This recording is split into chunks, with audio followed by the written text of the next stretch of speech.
All right, come a little closer, because there is something I have been wanting to share for quite a long time. It is a thought that has lingered in my mind for years, refusing to fade. Across the British Isles, the land is woven together with ancient stones, mysterious mounds, and ruins that remain unexplained. No archaeologist, no historian, and no expert from even the finest universities has been able to fully make sense of them. Some of these structures are older than the Great Pyramids of Egypt.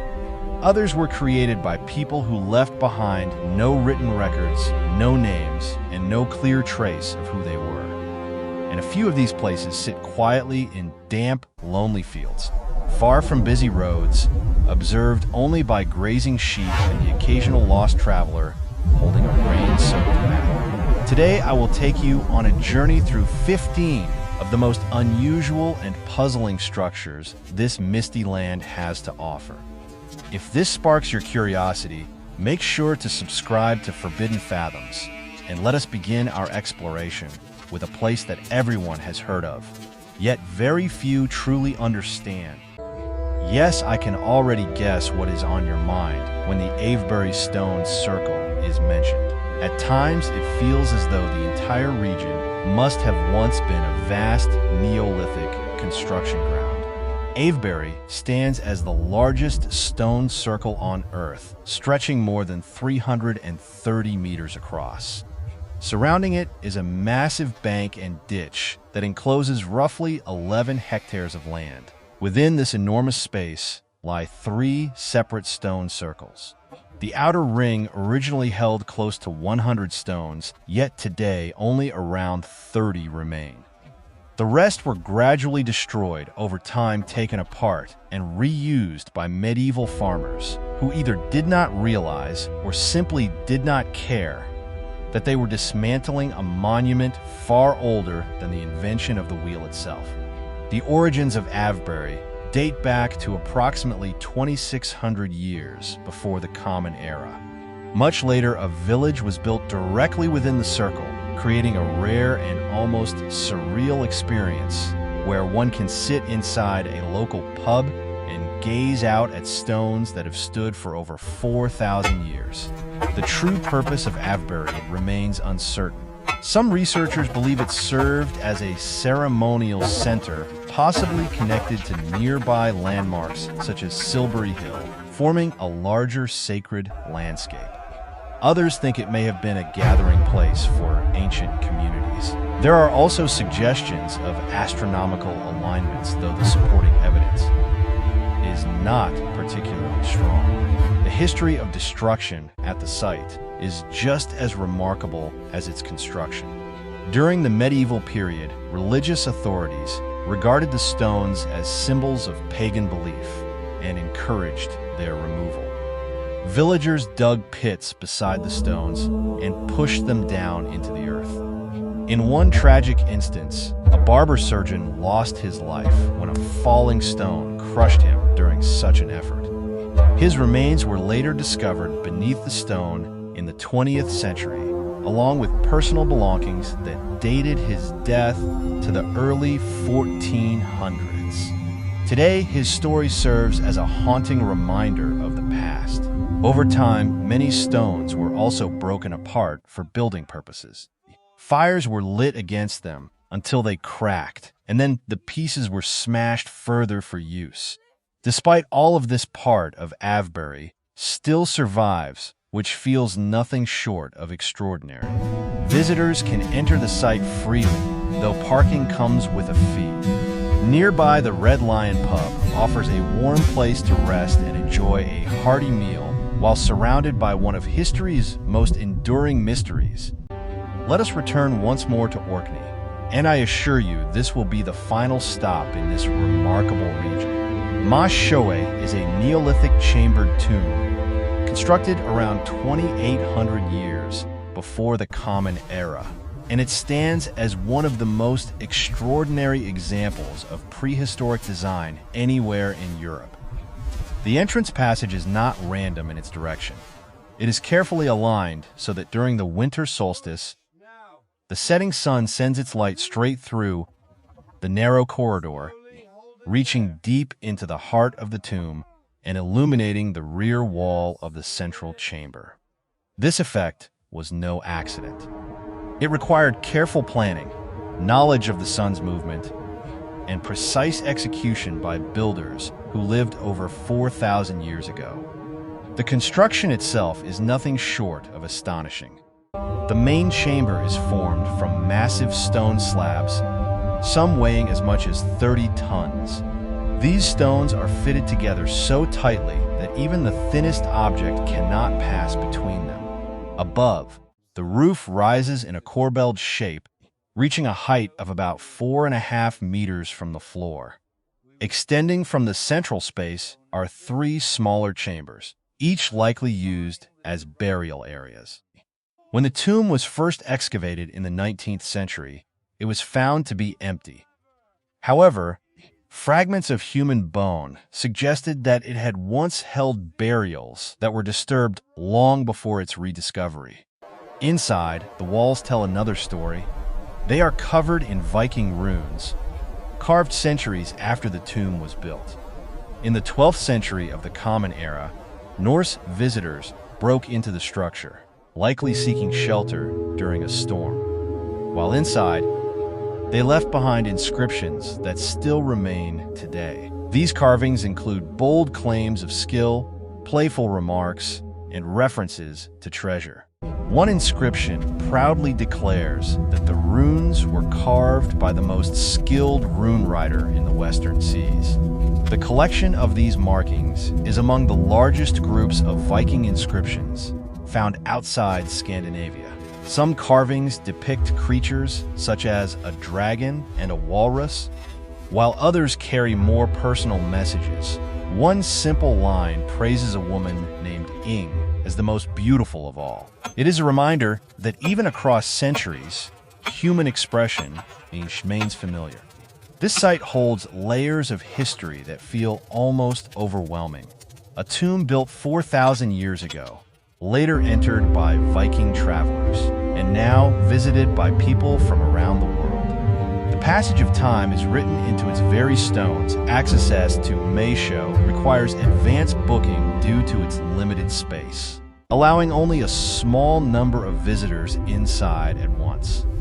The experience offers a rare chance to stand within a place where ancient engineering, celestial alignment, and human stories all meet.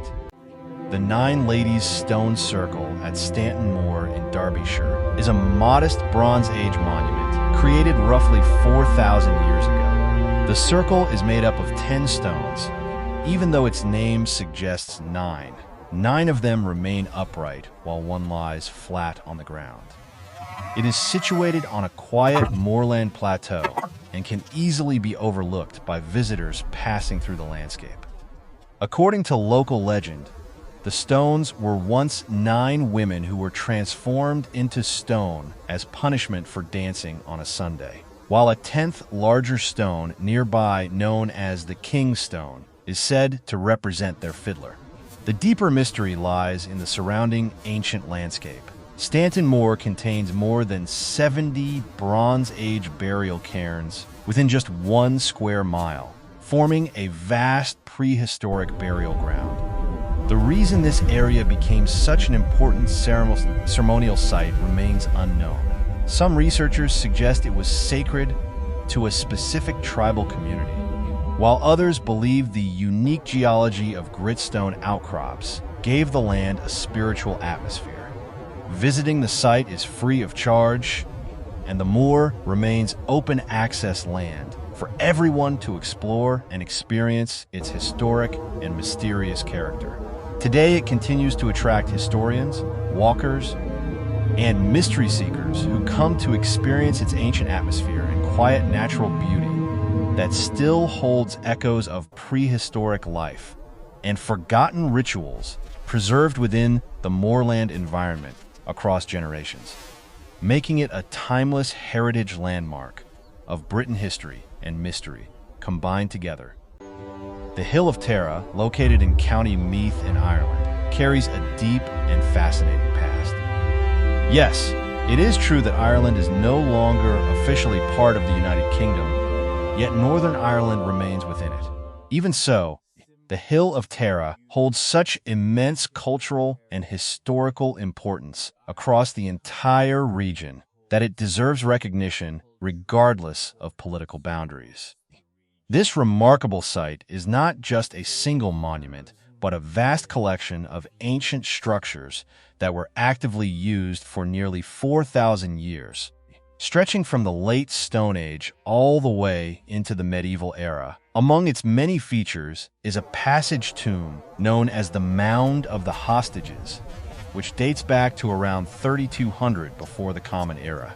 In addition to this tomb, the area includes ceremonial enclosures, upright standing stones, and one of its most legendary features, the Lia File, often called the Stone of Destiny. According to tradition, this sacred stone would emit a powerful sound whenever the rightful High King of Ireland placed a hand upon it. The stone still stands proudly on the hill today, though it has remained silent in living memory. Of course, it is only fair to admit that very few people today can truly claim a legitimate right to such a throne. What truly makes the Hill of Tara so intriguing is not just its individual monuments, but its sheer scale and long-lasting significance. Over countless generations, different cultures chose this very same hilltop as a place of importance, constructing monument after monument across thousands of years. This repeated return raises a compelling question. What made this specific location so special that people continued to gather and build here over such an immense span of time? Despite extensive archaeological work involving excavation, surveying, and detailed study over centuries, there is still no clear answer. The mystery remains unsolved. Today, visitors can explore the Hill of Tara without any entrance fee.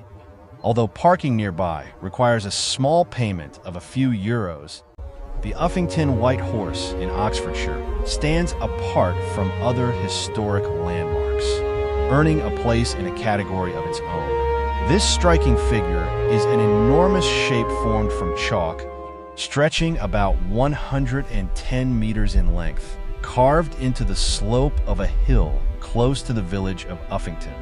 Its creation involved cutting deep channels into the grassy surface and packing them with crushed white chalk to keep the figure visible.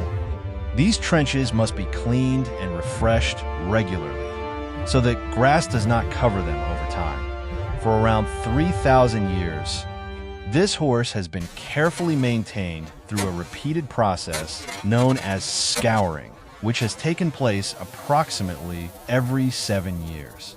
Scientific analysis, using optically stimulated luminescence, suggests that the figure was first created around 1,000 years before the Common Era, placing its origins in the Late Bronze Age. This means that for millennia, generation after generation has taken responsibility for preserving it, forming a living chain of tradition that may span nearly 90 generations. What makes the White Horse truly fascinating is the uncertainty surrounding its purpose. No one knows exactly why it was made, who it was meant to represent, or why people felt compelled to maintain it for such an extraordinary length of time. Various ideas have been suggested.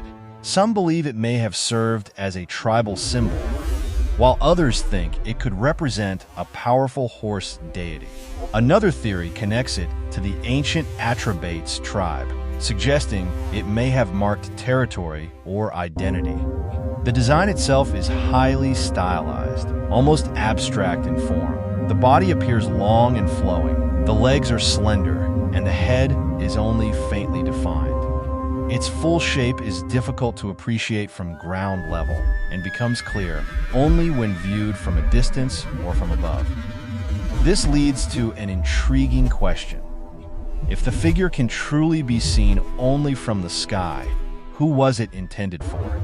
Perhaps it was created for divine beings, ancestral spirits, or even for people who had not yet come into existence. Some researchers have noticed similarities between the horse's design and images found on Celtic coins from the 1st century before the Common Era. This has led to speculation that the figure might be younger than originally believed, though others remain confident in its Bronze Age origins. For many centuries, the act of scouring the horse was not just maintenance, but a lively community event. Residents would gather to renew the chalk lines and celebrate with games, horse races, and festivities filled with food and drink. These gatherings continued, with occasional interruptions, well into the 19th century. Today, the site is cared for by the National Trust, along with dedicated volunteers who gently clean the chalk using simple hand tools during organized events. After 3,000 years of care, the guardians of this ancient symbol are now friendly older volunteers working with patience and pride. Visitors can explore the site freely, and the climb up the hill offers fresh air and sweeping views that extend far into the surrounding landscape.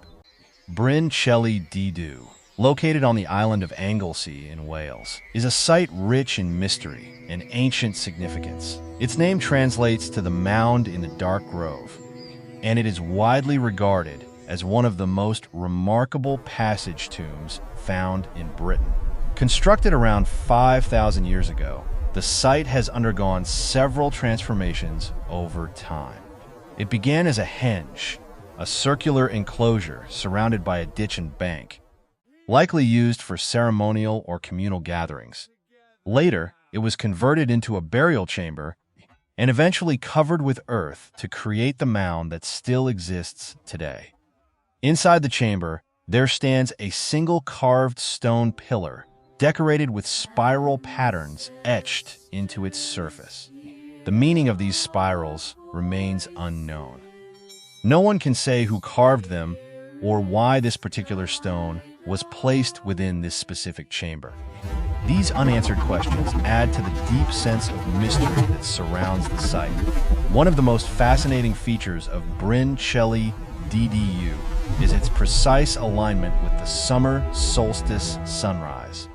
Each year on the 21st of June, the rising sun sends a beam of light directly through the narrow passage, illuminating the back wall of the chamber.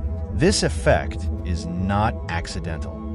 It reflects careful planning and deliberate design by people who had no written language, no formal system of mathematics as we understand it today, and no metal tools to assist their work.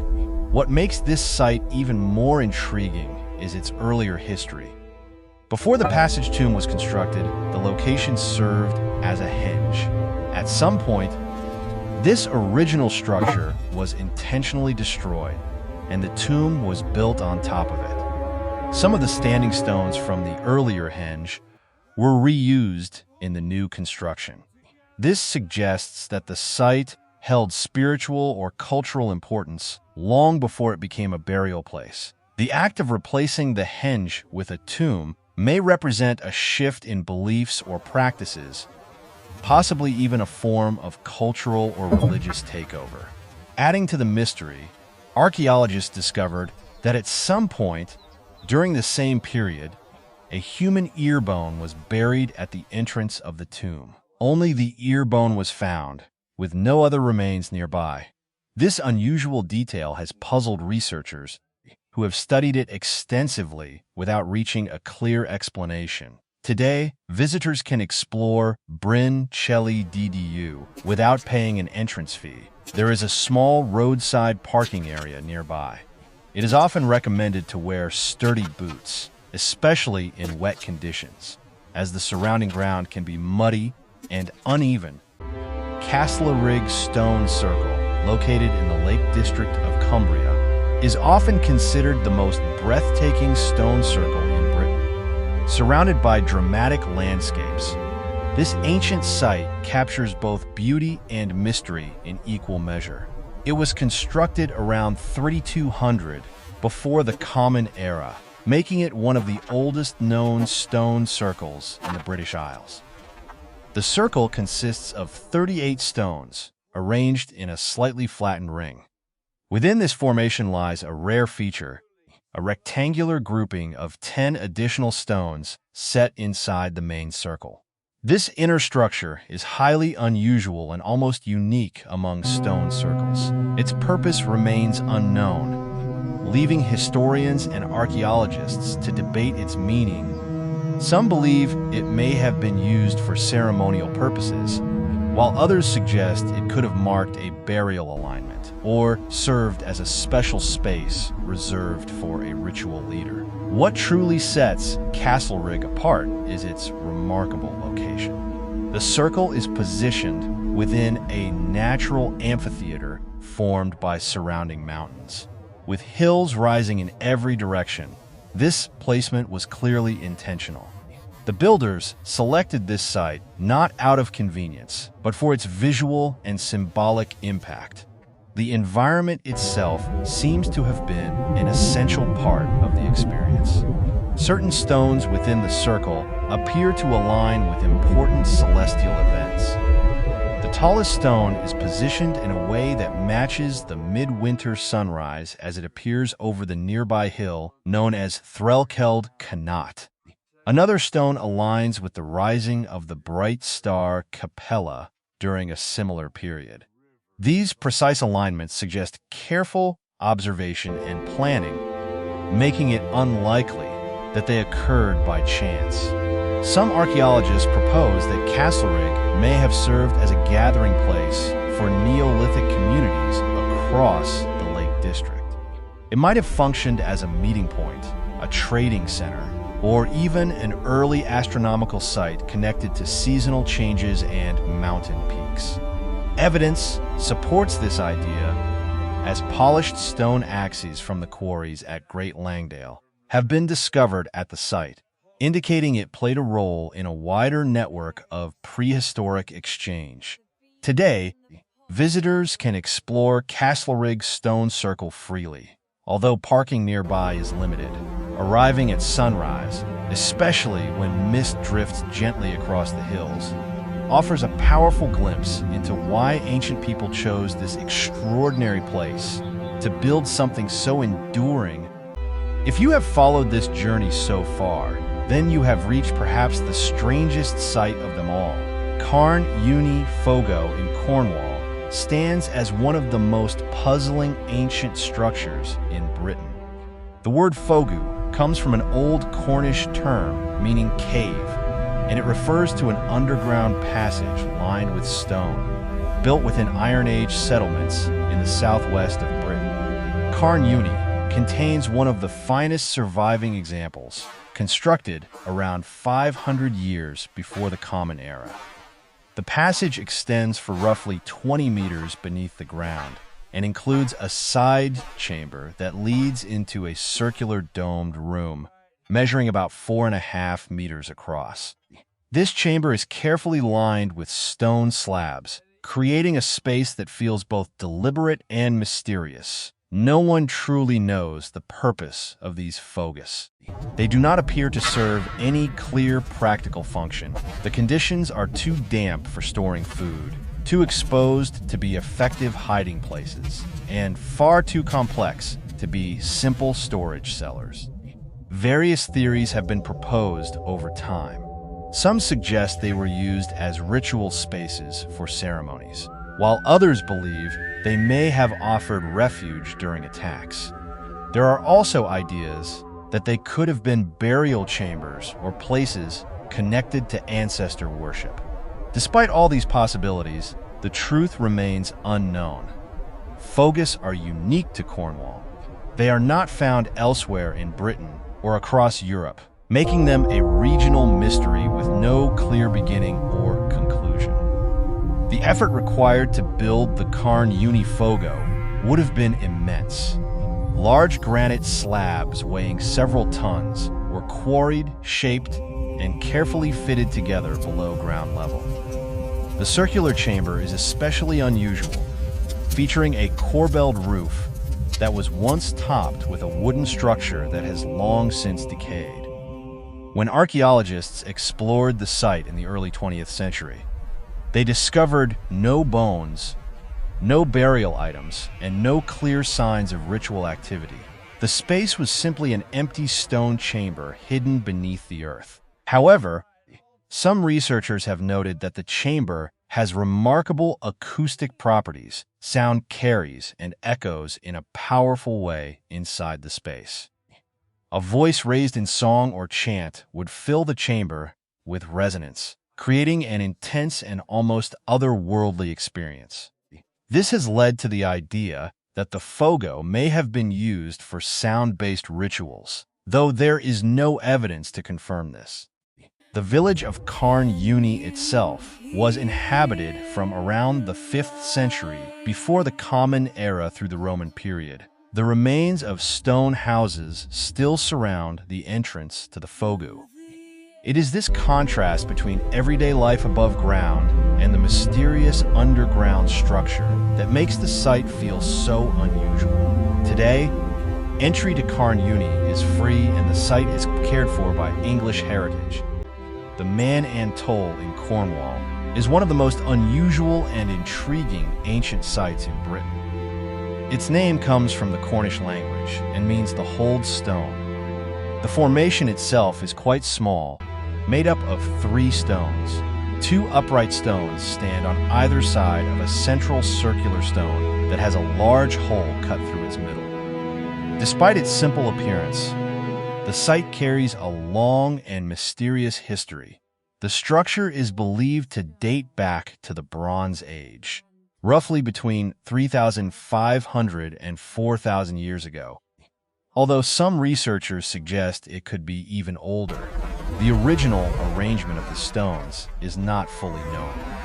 Over the past few centuries, the stones have been moved and repositioned at least twice, which has made it more difficult to understand how the site originally looked. There are different theories about its purpose. Some archaeologists think the Men and Toll may once have been part of a larger stone circle. Others believe it was always intended to stand alone as a separate monument. Evidence from a geophysical survey conducted in the 1990s revealed traces of buried stones arranged in a circular pattern around the site. This discovery strongly suggests that the current stones may have once been the center of a much larger structure that has mostly disappeared beneath the surrounding moorland. What truly makes this site fascinating is the folklore connected to it. For centuries, local belief held that the hold stone possessed healing powers. It was said to cure conditions such as rickets in children, fertility issues in adults, and even back pain. The traditional practice involved passing a person through the hole in the stone 3 times in an anti-clockwise direction. It was believed that this ritual would remove illness and restore health. This custom continued well into the 19th century. Historical accounts from local clergymen mention their frustration at seeing families bring unwell children across the moor in hopes of a cure from this ancient monument. Whether or not these remedies had any real effect is uncertain, but the dedication of those who believed in them is undeniable. Today, visitors can access the Men on Toll free of charge. However, reaching the site requires a walk across open moorland, which can be challenging and may not suit everyone. The Ring of Brodgar, located in Orkney, stands as one of the most striking ancient sites in Europe. Orkney itself often feels like the true center of Neolithic history, even if it does not always receive the attention it deserves. This remarkable stone circle was originally made up of about 60 stones, although only 27 remain standing today. With a diameter of around 104 meters, it ranks as the 3rd largest stone circle in the British Isles. Its construction dates back to a period between 2600 and 2400, before the Common Era. The setting of the Ring of Brodgar adds greatly to its atmosphere. It is positioned on a narrow strip of land between two lochs, creating a dramatic and almost haunting environment. Mist frequently drifts across the water, while strong winds sweep through the area, adding to the sense of isolation. The stones themselves lean at unusual angles, giving the impression of a place shaped by time and mystery.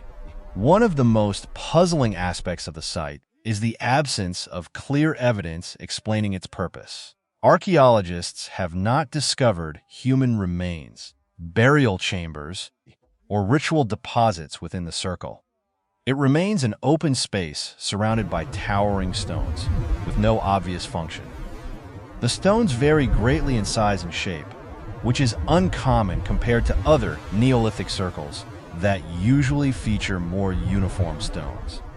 Further studies have revealed that the stones were brought from at least 7 different locations across Orkney. This suggests that multiple communities may have contributed to its construction, possibly even individual families bringing stones from their own land. Such an effort would have required cooperation across generations, turning the monument into a shared creation rather than the work of a single group. Many theories attempt to explain its purpose.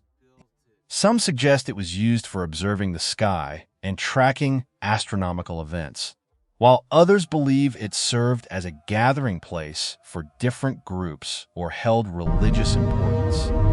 Despite these ideas, no explanation has been confirmed, leaving the Ring of Brodgar as one of history's enduring mysteries. Today, visitors can explore the site freely without any entry fee, and parking is also available at no cost. Although there are no nearby facilities, the experience of standing among these ancient stones in such a powerful landscape makes the journey worthwhile. Stonehenge in the county of Wiltshire is one of the most recognizable ancient monuments in the world. Its image appears everywhere, from souvenir tins to postcards and tourist mugs, especially in places like Heathrow.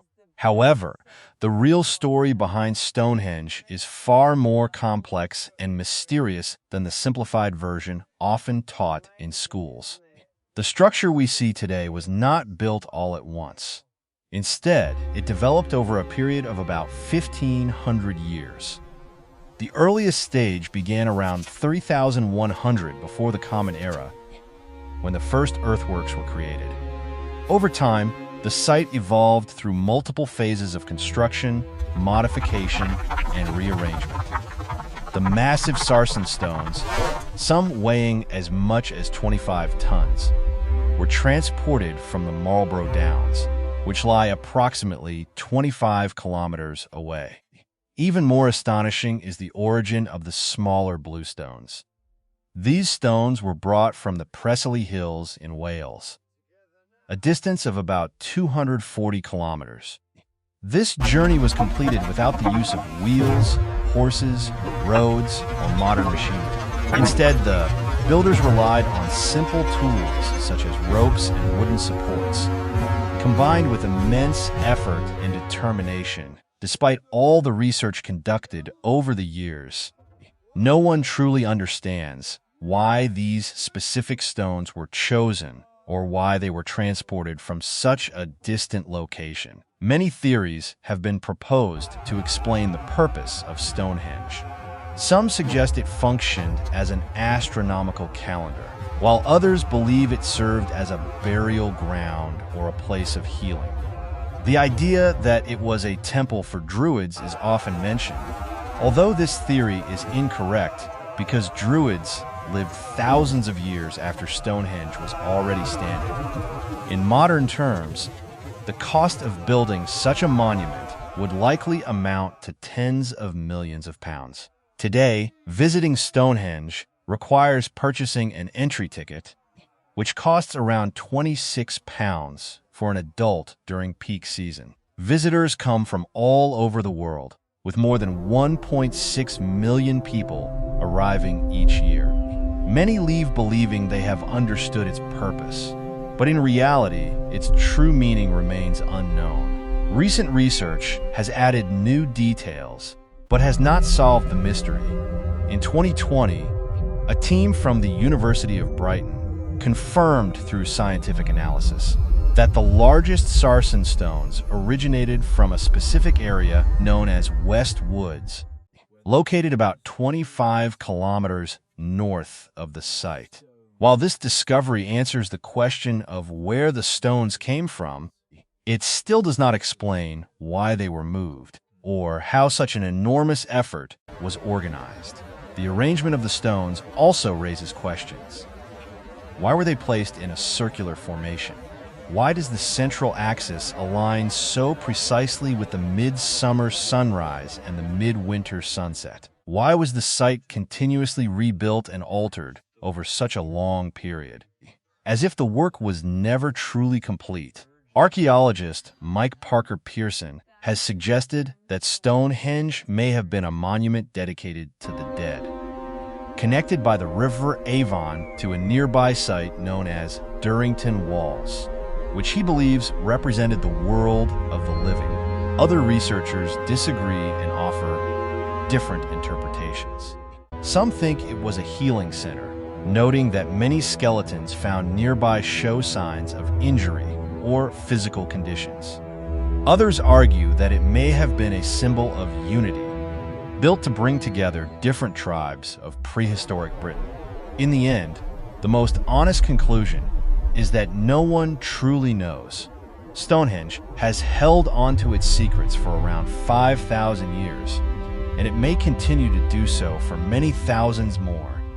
The Rollright Stones lie quietly on the border between Oxfordshire and Warwickshire, forming a small but deeply intriguing ancient site that is often overlooked. This remarkable place is actually made up of 3 separate monuments, each belonging to a different time period and each carrying its own sense of mystery. Together they create a landscape that feels both fragmented and connected at the same time. The first element is the King's Stone, a single standing monolith that rises alone against the open sky. Then there are the King's Men, a circular arrangement made up of approximately 77 stones. Finally, there are the Whispering Knights, which is a collapsed portal tomb that now rests in broken silence. What makes this site especially fascinating is that each of these structures was built in a completely different era. The Whispering Knights are the oldest part of the complex, dating back to around 3800 before the Common Era. Several centuries later, roughly 300 years after that, the King's Men Circle was created. Even later still, during the Bronze Age, the King's Stone was erected. This means that over the course of about 2,000 years, 3 separate generations of people built different monuments, all within the same small and windswept ridge. Why this particular ridge was chosen remains unknown. There is no clear explanation for why such an important cluster of monuments developed in this exact location. Over time, local folklore tried to make sense of it. One popular legend claims that the stones were once a king and his soldiers who were turned into stone by a witch. One of the most curious parts of this legend involves the King's Men Circle itself. It is said that the stones cannot be accurately counted, as every person who tries arrives at a different number.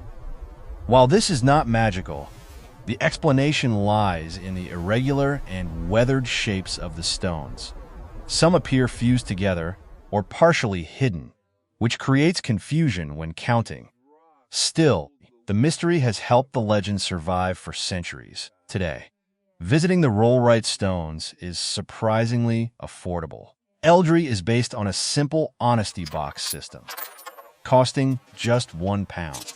It is a modest amount, roughly the price of a small snack, yet it grants access to one of the most quietly fascinating prehistoric sites in Britain. On the remote mainland of Orkney, we continue our journey further north, stepping deeper into the distant past. Here lies Skara Brae, an extraordinary Neolithic settlement that dates back to around 100 before the Common Era.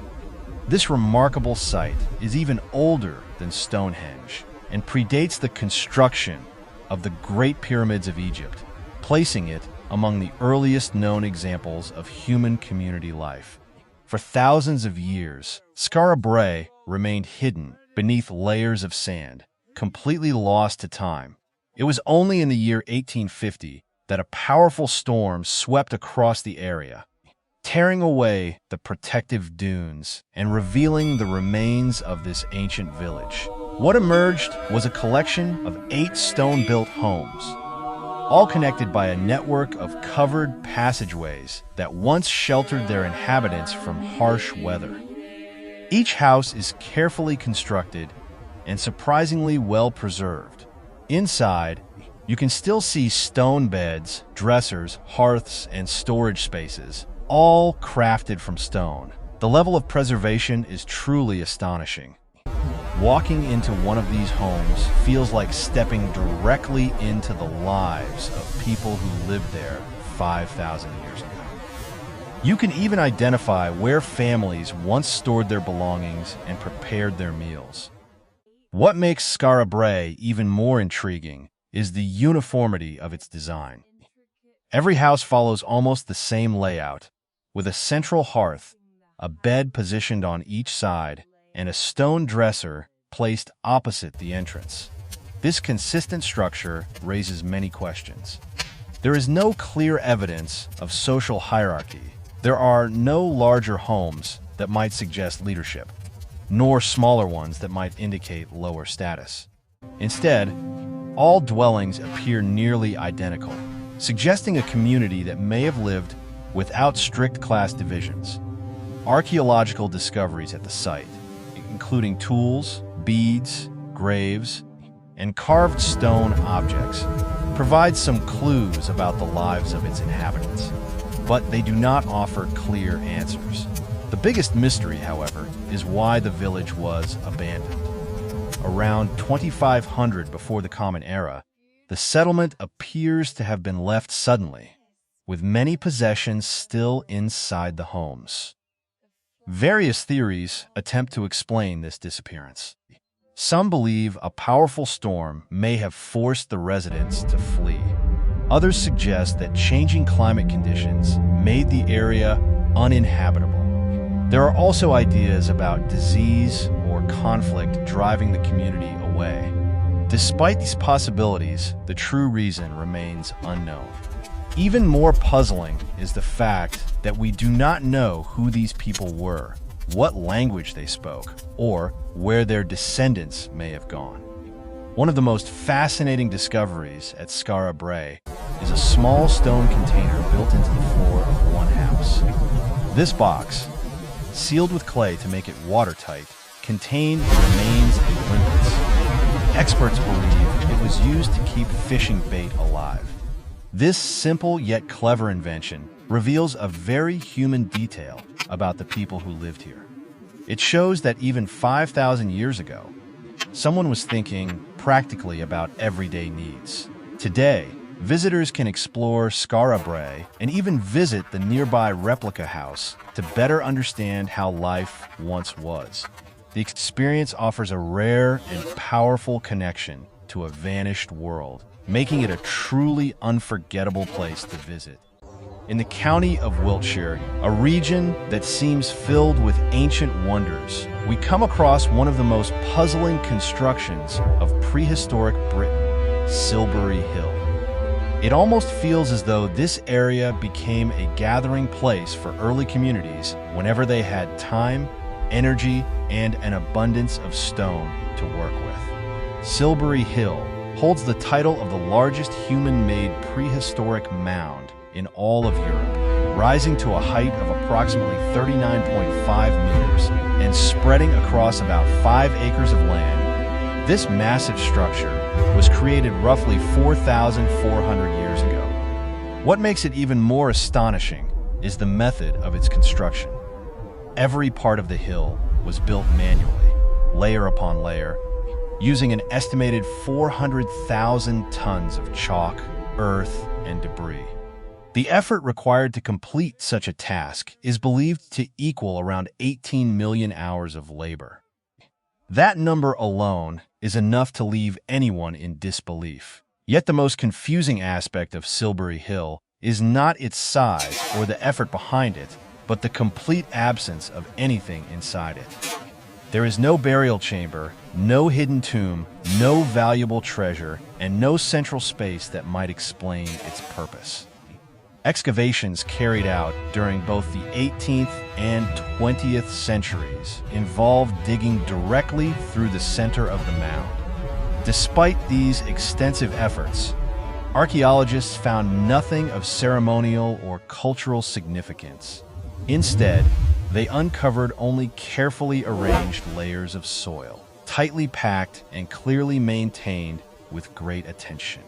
This leads to a fascinating question. Why would a Neolithic community dedicate so much time and energy, possibly across an entire generation, to construct such an enormous artificial hill without any clear purpose? Over the years, many ideas have been suggested. Some believe it may have served as a territorial marker, while others think it could have been used for observing the stars. There are also theories that it represented a fertility figure or even functioned as a giant form of a sundial. Despite all these possibilities, there is no agreement among experts. The first serious attempt to investigate the hill was led by the Duke of Northumberland in the year of 1776. A deep vertical shaft was dug from the top, but it revealed nothing. Later, in 1849, another excavation created a horizontal tunnel from the base. And once again, no meaningful discoveries were made. In the 1960s, even the BBC became involved, funding a third excavation that was broadcast live on television. Viewers watched with anticipation as archaeologists explored the interior, only to find more layers of soil. Unfortunately, these repeated excavations caused damage to the structure. Over time, the tunnels weakened the hill, and in the year 2000, a sinkhole suddenly appeared at the top, swallowing part of the mound. The organization English Heritage later spent around £1.5 million to stabilize and repair the damage. It is remarkable to think that such a large sum was required to fix a structure originally built by people who did not even use the wheel. Modern research techniques, including advanced surveying and scanning, have revealed that Silbury Hill was not constructed all at once. Instead, it was built in at least 3 separate stages, with each phase expanding and reshaping the previous one. This suggests that the monument may not have had a single clear purpose from the beginning. It is possible that the meaning of the hill changed over time, or that the act of building it was more important than its final form. Today, the site is managed by English Heritage and can be viewed freely from nearby roads. Visitors are no longer permitted to climb the hill, especially after an individual once did so and contributed to the damage that caused the sinkhole far to the north of mainland Scotland. On the remote Isle of Lewis in the Outer Hebrides stands one of the most mysterious prehistoric sites in Britain, known as Callanish Stones. If Stonehenge is often treated as the famous icon of ancient Britain, then Callanish feels like its quieter and more haunting relative, standing in silence while the world looks elsewhere. This remarkable site was constructed around 2900 before the Common Era, making it even older than the earliest phases of Stonehenge. The arrangement is striking. 13 tall stones form a central circle, with lines of stones extending outward in a pattern that resembles a cross. A long avenue stretches from the formation, creating a sense of direction and movement through the landscape. At the heart of it all stands a towering central monolith, rising to nearly 5 meters in height. The stones themselves are made from Lewisian gneiss, a type of rock that is estimated to be about 3 billion years old. That means the material used to build this structure existed long before most life on Earth had even taken shape. It is almost impossible to comprehend such an age. Yet these ancient stones were carefully shaped and placed by human hands thousands of years ago. Archaeologists believe that the site remained in use for approximately 2,000 years.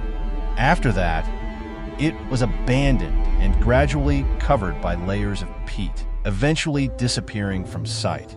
It remained hidden until the 19th century, when a local landowner ordered the peat to be cleared, revealing the stones once again. Despite years of research, the purpose of Callanish remains uncertain.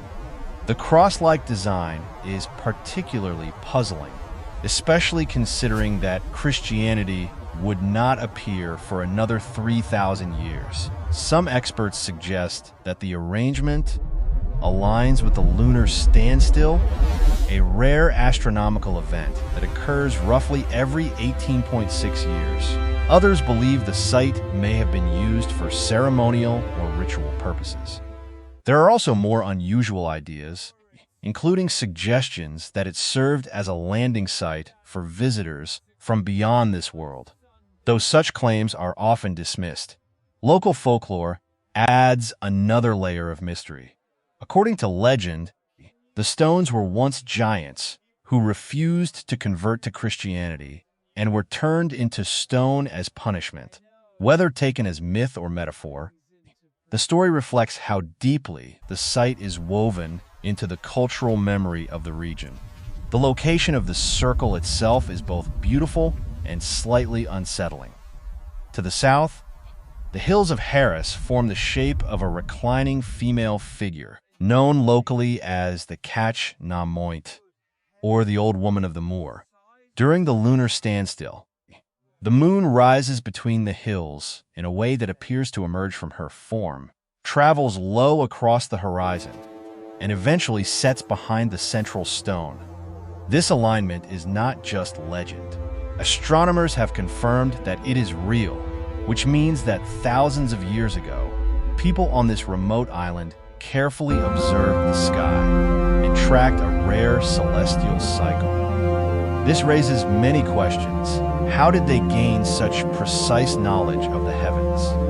How many years did they spend watching the movements of the moon? It is possible that generations of observers stood on this very ground, counting cycles and noting patterns until they understood them well enough to create a structure that captured this event. Visiting Callanish today is free, although reaching the island requires effort. A ferry trip, often costing around £30 for a return trip, takes you across the sea in a crossing that lasts about 2.5 hours. The waters can become rough without warning, adding to the sense of adventure. Yet those who make the journey are rewarded with an experience unlike any other. Standing among the stones on a clear winter night, with the wind cutting through your coat and the stars shining brightly above, it becomes easier to understand why this place held such importance for those who built it. Nearby, you can also descend into an underground chamber, a space that is cold, silent, and deeply atmospheric. It offers a rare glimpse into the mindset of ancient communities, allowing you to feel a connection to a time long gone. Callanish is just one example among many ancient sites across the United Kingdom that continue to puzzle historians and archaeologists. Despite centuries of study, vast amounts of funding, and the work of experts from institutions like the University of Oxford and University of Cambridge, many questions remain unanswered. Massive stones were transported over great distances by people who did not have the wheel. Huge mounds were built without clear purpose. Tombs were aligned with the movements of the sun and moon by observers who left no written records. Entire villages disappeared, leaving only traces behind. These islands hold secrets that reach far deeper into history than most people realize. The individuals who created these monuments were patient, determined, and incredibly resourceful. With little more than their hands, their tools, and their understanding of the natural world, they shaped landscapes in ways that still challenge modern understanding. Perhaps the true purpose of these creations was never meant to be fully understood. Maybe they were designed to leave future generations wondering. It is easy to imagine someone thousands of years from now standing in a quiet field, looking at these stones and asking the same questions we do today. If you ever find yourself near an ancient stone circle as evening falls, resist the urge to count the stones. You may notice that the number never seems to stay the same. And perhaps that lingering mystery is exactly what their creators intended. If you enjoyed uncovering this mystery, make sure to subscribe to Forbidden Fathoms, like this video, and share it with others who love ancient secrets and forgotten worlds. Let us know in the comments what you think these stones were truly built for, and stay with us for more journeys into the unknown